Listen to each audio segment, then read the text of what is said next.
Assalamualaikum warahmatullahi wabarakatuh. Ya, hari ini kita akan refleksi untuk minggu terakhir refleksi ya, mengenai Kajang di Tanah Toa, Kajang di Kabupaten Bulukumba, dan kenali asalku gula merah di Kabupaten Sapaya. Di Kabupaten Sapaya, di Sapaya, Kabupaten Goa. Baik, kalau begitu saya respon dulu untuk refleksi Ilham. Silakan Ilham. Baik, Assalamualaikum warahmatullahi wabarakatuh. Waalaikumsalam warahmatullahi wabarakatuh. Dan saya Ilham Sotra dari Universitas Negeri Padang. Terkait kegiatan kita pada hari ini itu tentang refleksi kebinekaan. Yang pertama itu kunjungan ke tempat pembuatan gula merah yang ada di Bontomanai, Kecamatan Bongaya, Kabupaten Goa, Sulawesi Selatan.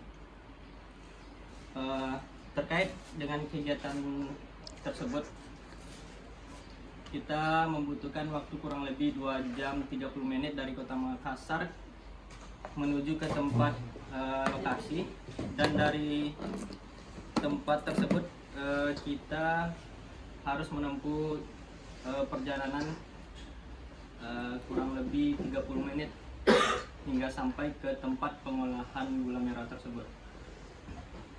Dari kegiatan kunjungan pembuatan gula merah ini, kita menyadari bahwa setiap daerah itu mempunyai potensi-potensinya masing-masing, dan di desa Bontomanai ini itu pembuatan gula merah itu menjadi sebagai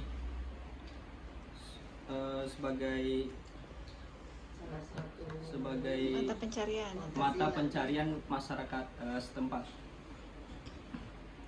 Di sana kita tidak hanya menikmati gula merahnya saja, tapi kita juga mendengarkan bagaimana cara pembuatan gula merah tersebut, mulai dari tahap pengumpulan air merah hingga tahap pendinginan atau pencetakan gula merah tersebut. Adapun beberapa pengetahuan yang didapat itu ada sebuah benda yang dikelilingi oleh lebah. Jika lebahnya banyak, itu pertanda bahwa gula sedang harganya melambung tinggi. Jika lebah tersebut sedikit, berarti harga gula juga turun. Selanjutnya ke kegiatan yang kedua itu kebinekaan, kunjungan ke suku Kajang yang ada di Bulukumba, Sulawesi Selatan. Pada kegiatan kunjungan ke Bulukumba, memang untuk pergi ke sana kita harus perlu izin dulu dari pemerintah setempat. Sebelum ke sana kita dilepas dulu oleh Bapak Wali Kota, Wakil Bupati Bulukumba, di gedung serbaguna yang ada di Kabupaten Bulukumba. Untuk pergi ke sana kita mesti memakai pakaian yang serba hitam, baju hitam, celana hitam, dan sebelum masuk ke kawasan adatnya, kita diberikan beberapa pengetahuan atau informasi sebelum masuk ke sana yang disampaikan langsung oleh penduduk setempat. Dan sebelum masuk, kita para laki-laki juga diharuskan memakai kain sarung sebagai bentuk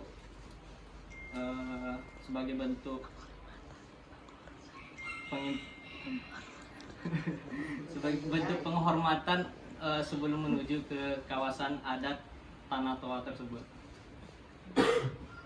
Perjalanan menuju ke rumah Ammah atau pimpinan adat yang di sana itu menggunakan transportasi kaki tanpa alas. Itu sebagai bentuk penghormatan juga untuk adat suku Kajang. Selama perjalanan kita tidak boleh berbicara kotor ataupun merusak tanaman yang ada di sana. Karena memang masyarakat di sana itu menjaga kelestarian lingkungan dan termasuk hutan yang ada di sana.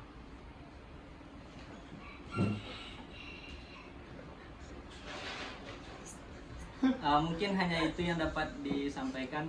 Terima kasih. Assalamualaikum warahmatullahi wabarakatuh. Waalaikumsalam. Baik, dipersilakan Mohon Afah, silakan. Ya, Assalamualaikum warahmatullahi wabarakatuh. Waalaikumsalam. Perkenalkan, nama saya Ahmad Al-Farifaldi dari Universitas Syariah Bangsa Karawang. Sama seperti Ilham, pada hari ini kami akan memberikan pendapat mengenai refleksi pembuatan gula merah dan juga suku kajang. Yang pertama, pembuatan gula merah sendiri. Pembuatan gula merah ini merupakan pengalaman baru bagi saya melihat secara langsung pembuatan gula merah, tepatnya di tengah hutan, dan itu untuk kesananya juga butuh perjuangan. Kami membutuhkan waktu sekitar 2 jam, dilanjut menelusuri hutan yang penuh lumpur dan banyak tragedi yang kami alami. Lalu juga di sana kami melakukan wawancara dengan pembuatnya secara langsung. Kami mendapatkan informasi pembuatan gula merah itu pertama yang dilakukan adalah mengumpulkan air nira, lalu setelah dikumpulkan air nira tersebut dimasak di kuali yang besar dan juga menggunakan api yang terbuat dari kayu bakar, masih menggunakan kayu bakar. Dan juga prosesnya itu nggak cuma sebentar, prosesnya cukup memakan waktu yang lama dan harus terus diaduk hingga mengental. Setelah mulai mengental, cairan tersebut atau air nira tersebut dimasukkan ke dalam cetakan. Cetakannya seperti kerucut, berbentuk kerucut, lalu ditunggu hingga dingin. Akhirnya jadi, untuk rasanya sendiri juga enak karena dimakan secara langsung kan. Dan juga benar kata Ilham, ada sebuah pengetahuan baru yang kami dapatkan. Apabila banyak lebah di sekitar situ, tandanya gula sedang naik harganya, dan itu merupakan suatu keuntungan sendiri untuk pembuat gula merah tersebut. Lanjut, yang kedua, kami belum lama ini mengunjungi Kabupaten Bulukumba, yakni mengunjungi desa Kajang, suku Kajang. Di sana kami menggunakan pakaian serba hitam, mulai dari atas kaos atau pakaian yang digunakan, lalu bawahan seperti celana atau sarung. Dan setelah itu kami mendapatkan arahan dari penduduk setempat mengenai apa-apa saja yang boleh dilakukan dan juga yang tidak boleh dilakukan. Contoh dari hal yang tidak boleh dilakukan adalah mengambil gambar atau memotret rumah-rumah atau lingkungan yang ada di dalam kawasan tersebut. Setelahnya kami masuk ke dalam bersama-sama tanpa menggunakan alas kaki, hanya dengan telanjang kaki. Lalu setelah menelusuri perjalanan memakan waktu beberapa menit, kami masuk ke dalam rumah Amatoa. Kami dipersilakan masuk, kami berbincang-bincang, dan ada ilmu yang kami dapatkan kalau banyak kerajaan Islam dari Goa, Sumatera itu awalnya dari suku Kajang, seperti itu. Dan banyak ilmu-ilmu yang lainnya mungkin teman-teman yang lain bisa sampaikan. Sekian dari saya, kurang lebihnya mohon maaf. Wassalamualaikum warahmatullahi wabarakatuh. Waalaikumsalam warahmatullahi wabarakatuh. Baik, persilakan Devi. Baik, kalau begitu dipersilahkan Devi, silakan. Baik, Assalamualaikum warahmatullahi wabarakatuh. Terima kasih atas kesempatannya. Saya Devi Oktandani dari Universitas Sriwijaya, Sumatera Selatan. Nah, di sini saya akan sedikit mendeskripsikan mengenai kegiatan kami yang ada di Sapaya, proses pembuatan gula merah. Proses pembuatannya sendiri kami langsung ke pusat pembuatan, yaitu di dalam hutan gitu. Nah, kemudian untuk perjalanannya kami membutuhkan waktu yang cukup lama. Setelah sampai di sana, kami langsung melihat proses, langsung dijelaskan langsung sama pemiliknya proses pemilik gula merah ya, mengenai proses pembuatan gula merah itu mulai dari pengambilan air gula aren tadi langsung dari pohon, kemudian menunggu waktu, setelah itu diolah, dipanaskan di dalam wajan yang besar dengan api yang tinggi. Kemudian setelah itu mengental, dicetak di dalam cetakan. Untuk adukannya sendiri itu tidak sembarangan kayu, karena berdasarkan informasi dari pemilik gula aren tersebut, bahwasanya ada beberapa kayu yang mana dapat merubah rasa daripada gula aren itu sendiri. Nah, seperti yang teman lain jelaskan, di proses pembuatan gula aren itu sendiri ada semacam apa ya, bentuk simbol bahwasanya kalau ada banyak yang lebah yang datang itu menandakan bahwa gula aren sedang tinggi harganya. Nah, di situ ilmu yang benar-benar baru kami ketahui dari sana. Setelah itu kegiatan yang kedua yaitu di Kajang, Tanah Toa atau setelah kegiatan kami sebelumnya kami disambut di kantor gubernur. Nah, setelah sampainya kantor bupati ya Mang, sebelumnya disambut di kantor bupati, kantor bupati Bulukumba. Setelah itu sampai di sana kami menggunakan pakaian adat, pakaian serba hitam, dari atas ke bawah itu serba hitam.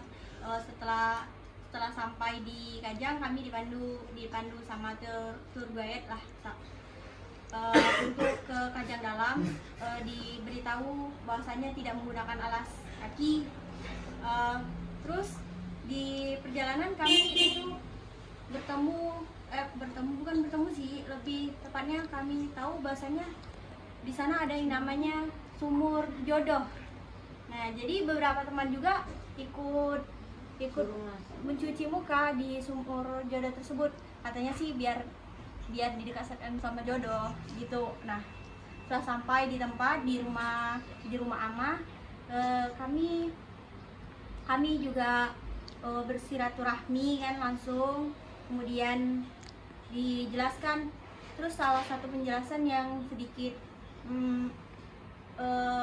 menyentuh di hati, bahwasanya kita itu berasal dari tanah. Jadi alasan kita tidak menggunakan sendal itu karena kita berasal dari tanah, maka kita harus menghormati tanah itu sendiri. Baik, mungkin itu saja penjelasan dari saya. Wassalamualaikum warahmatullahi wabarakatuh. Iya. Baik, begitu dipersilahkan Robi dulu. Iya, silakan. Baik, terima kasih atas kesempatannya. Selamat siang semuanya. Ya, saya Robi Andrian Sinaga dari Universitas Jambi. Jadi refleksi kali ini adalah ke Sapaya dan juga ke suku Kajang. Baik, yang untuk pertama kali itu adalah ke Sapaya, itu mengunjungi tempat pembuatan gula merah.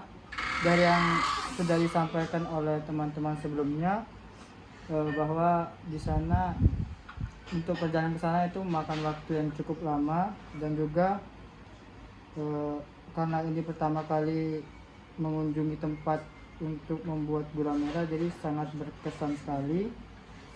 Dan juga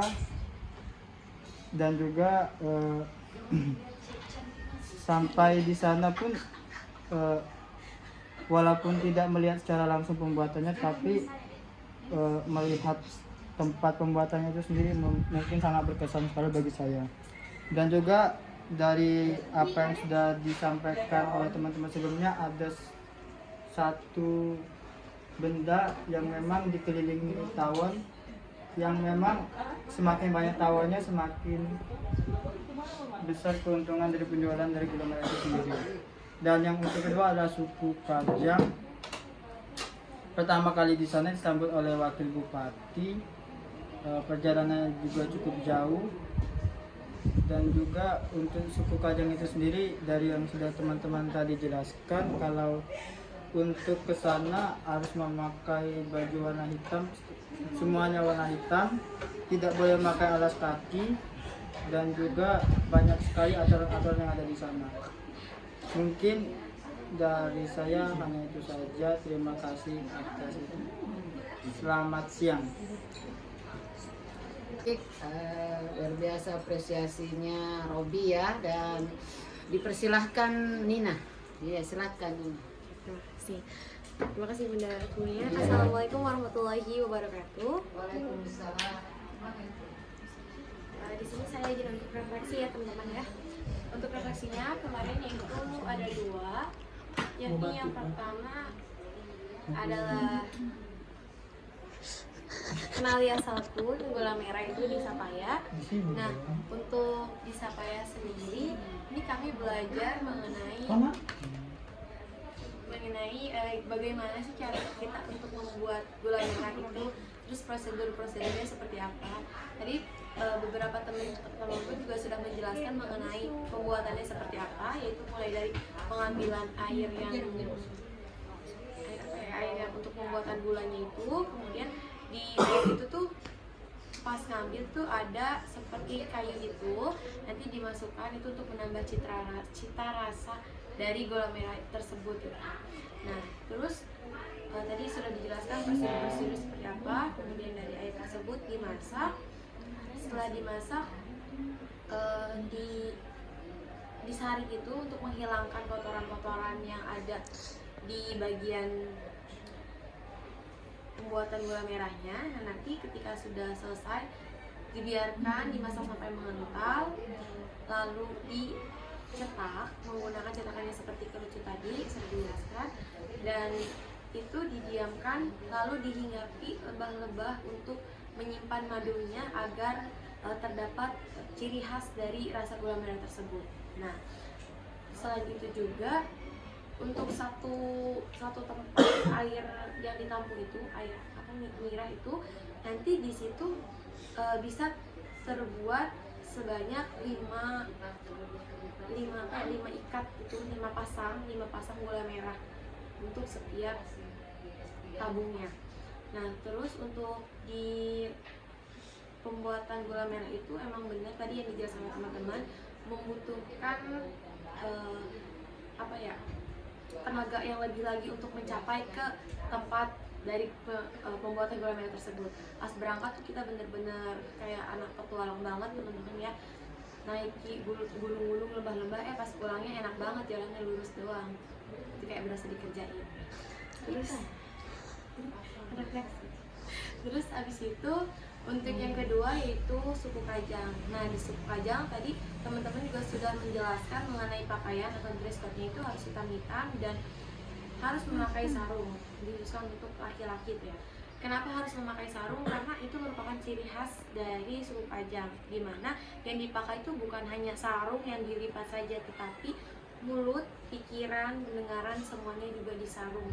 Jadi tidak asal berbicara, tidak asal tidak asal mengambil apa yang bukan haknya. Terus selain itu juga ada satu ciri khas dari orang Kajang, yaitu ketika kemana-mana dia menggunakan ikat yang seperti sarung itu yang diikat di sini di kepala.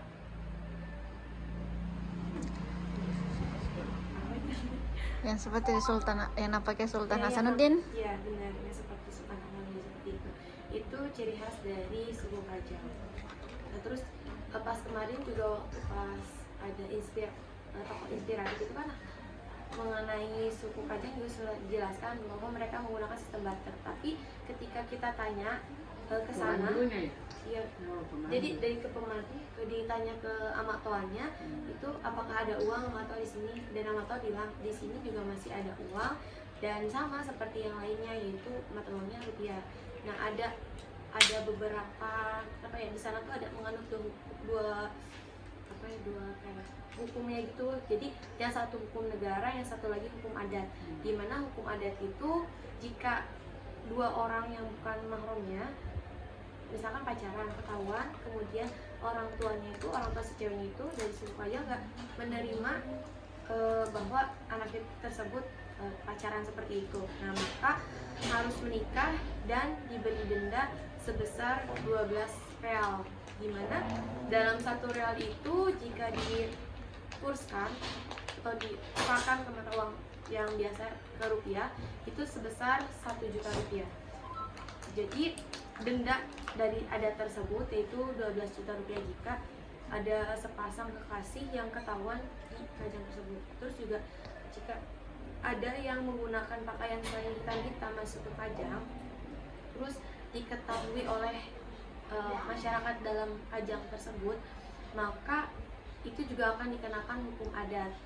Nah, untuk hukum adat yang tersebut tidak disebutkan seperti apa lebih jelasnya, tapi di situ emang ada hukum adatnya. Dan untuk kepercayaannya itu suku Kajang sama seperti ini, apa namanya? Kemarin itu namanya bukan Islam, tapi itu dimasukkan ke dalam Islam.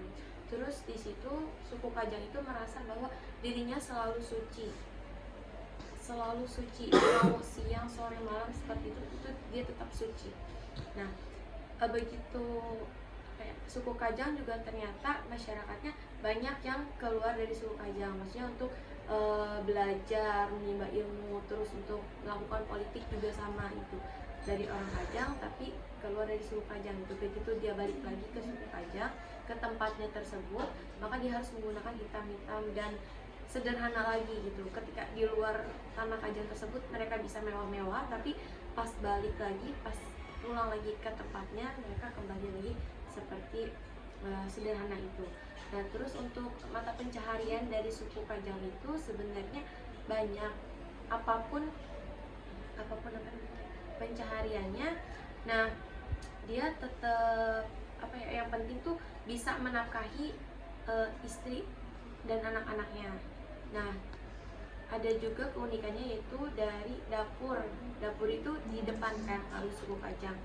Kenapa di depan? Karena itu agar bisa melihat bahwa anak perempuan ini, anak gadis ini bisa masak atau tidak. Nah, jika perempuan ini sudah bisa masak, sudah bisa nenun, itu maka anak perempuannya bisa langsung dinikahkan.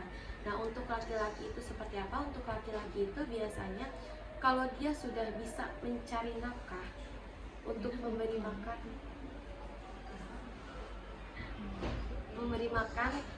anak dan istri dan anak-anaknya, maka dia boleh untuk menikahkan. Mungkin refleksi dari saya sekian saja. Wassalamualaikum warahmatullahi wabarakatuh. Waalaikumsalam warahmatullahi wabarakatuh. Baik, luar biasa ya apresiasi dan hasil refleksi dari Nina. Selanjutnya dipersilakan Audrey. Silakan Audrey. Terima kasih Bunda atas kesempatan dan diskusinya. Di sini saya akan merefleksi mengenai pembuatan gula merah di desa Bontomanai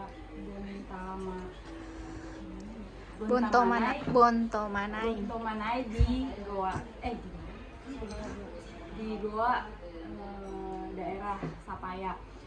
Pada umumnya masyarakat di sana mata pencahariannya itu adalah membuat gula merah. Mereka memanfaatkan pohon nira yang ada di hutan untuk diambil airnya, kemudian diolah menjadi gula merah. Pengolahan dari hasil yang telah kami lihat bahwa air yang hasil tetesan dari pohon nira tadi itu akan ditampung di dalam satu wadah, kemudian dimasak di dalam satu wajan dan ditunggu sampai 4-5 jam sesuai dengan volume air nira yang sedang dimasak tersebut. Lalu setelah 4-5 jam tadi, air nira akan menjadi lebih kental. Setelah itu yang sudah masak tadi itu akan dicetak ke dalam suatu tempat, dan tempatnya ini berbentuk seperti kerucut, seperti yang sudah dijelaskan oleh teman-teman tadi, seperti kerucut. Nah, kemudian untuk pengemasan biasanya itu bentuk kerucut itu disatukan menjadi menjadi dua gitu. Jadi setiap penjualan itu dilakukan dengan bentuk kerucut, ada dua bentuk gitu. Itu untuk pengemasan, dan pemasarannya juga ke pasar-pasar tradisional yang ada di daerah Sapaya ataupun di Goa gitu. Untuk refleksi di Kajang, belum lama ini kami telah mengunjungi Tanah Toa yang berada di Kabupaten Bulukumba. Di sana ada satu suku atau suatu daerah yang budayanya masih kental dan tidak tersentuh oleh teknologi. Nah, nama tempat itu adalah Tanah Toa, dihuni oleh orang-orang suku Kajang. Nah, di sana terdapat peraturan-peraturan yang sangat ketat untuk dipatuhi oleh orang yang ada di dalam dan oleh orang yang masuk ke dalam. Nah, peraturan yang paling dominan yang kita tahu bahwa di sana pakaian yang kita gunakan harus serba hitam, karena di suku Kajang tidak mengenal warna lain selain warna hitam. Nah, selanjutnya untuk alas kaki, di sana kita tidak boleh menggunakan alas kaki, harus langsung menapak tanah. Filosofi dari kita langsung menapak tanah itu bahwa kita itu berasal dari tanah, jadi kita berawal dari tanah, jadi kita harus tetap mengetahui asal kita itu dan tidak boleh menggunakan alas kaki. Nah, selanjutnya untuk mata pencaharian, kalau mata pencaharian rata-rata laki-laki dari suku Kajang itu adalah bertani, tetapi ada juga laki-laki itu yang bekerja di luar bertani. Nah, tetapi saat masuk ke Kajang dia harus tetap menggunakan atribut, dalam artian harus kembali kepada pada asalnya gitu. Atribut apapun itu yang ada di luar tidak boleh dibawa ke dalam suku Kajang. Nah, selanjutnya untuk perempuan suku Kajang itu tugasnya adalah melayani di rumah seperti memasak, menenun, dan lain-lainnya. Bisa juga perempuan suku Kajang itu bekerja atau berkarir di luar, tetapi saat masuk ke Kajang atau di rumah tetap melaksanakan tugasnya. Dan ada juga hal yang unik dari suku Kajang, seperti dapurnya itu berada di depan rumah dan di luar. Maksud dari situ bahwa anak perempuan suku Kajang itu harus bisa memasak. Nah, harus bisa memasak, dan jika perempuan suku Kajang sudah bisa memasak, maka perempuan itu sudah bisa dinikahkan. Dan filosofinya juga bahwa arti dari dapur di depan itu melambangkan bahwa suku Kajang itu terbuka, dalam arti apapun yang dimasak di depan itu, apapun yang dimasak di dapur itu, itulah yang akan dihidangkan. Jadi kita udah tahu apa yang akan dihidangkan, dan itulah bukti keterbukaan suku Kajang untuk para tamu. Saya rasa sekian dulu hasil refleksi saya dari pembuatan gula merah dan kunjungan ke Tanah Toa suku Kajang. Terima kasih. Baik Audrey ya, terima kasih Ananda. Dipersilakan Mas Sita, silakan. Baik, assalamualaikum warahmatullahi wabarakatuh. Saya izin merefleksikan hasil kegiatan modul Nusantara ke Sapaya Goa, di mana di sana kita belajar mengenai pembuatan gula merah dari mulai pengambilan nirah, air nirahnya, lalu dimasak, lalu didiamkan dan dimasak selama 5-4 jam dan dibakar ya, dibakar menggunakan kayu. Di sana juga ada suatu barang atau alat dimana kalau misalnya di sana banyak lebahnya, itu berarti gulanya sedang bagus dan harga gulanya tinggi. Kalau misalnya sedikit lebahnya, itu pasti gulanya kualitasnya rendah dan harganya pun rendah. Lalu dilanjut lagi ke refleksi kunjungan Kajang ke suku Kajang. Dimana di sana suku Kajang itu ialah salah satu suku di Sulawesi Selatan yang belum mengenal teknologi, dimana mereka tuh untuk kesananya juga tidak memakai alas kaki karena belum mengenal sandal. Terus juga untuk rumah adatnya sendiri seperti rumah adat Bugis, tetapi yang keunikannya adalah ada dapur di depan rumahnya. Artinya itu katanya dimana suku Kajang itu ialah orang-orangnya terbuka, dan nanti tamunya jika bertamu dari luar, maka tamunya bisa melihat apa saja yang disajikan, apa saja yang dimasak dan akan dimakan mereka. Terus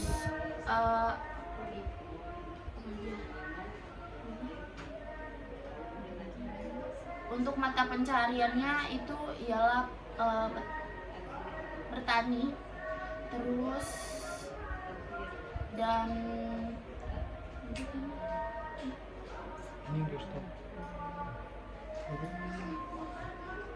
sekian refleksi dari saya.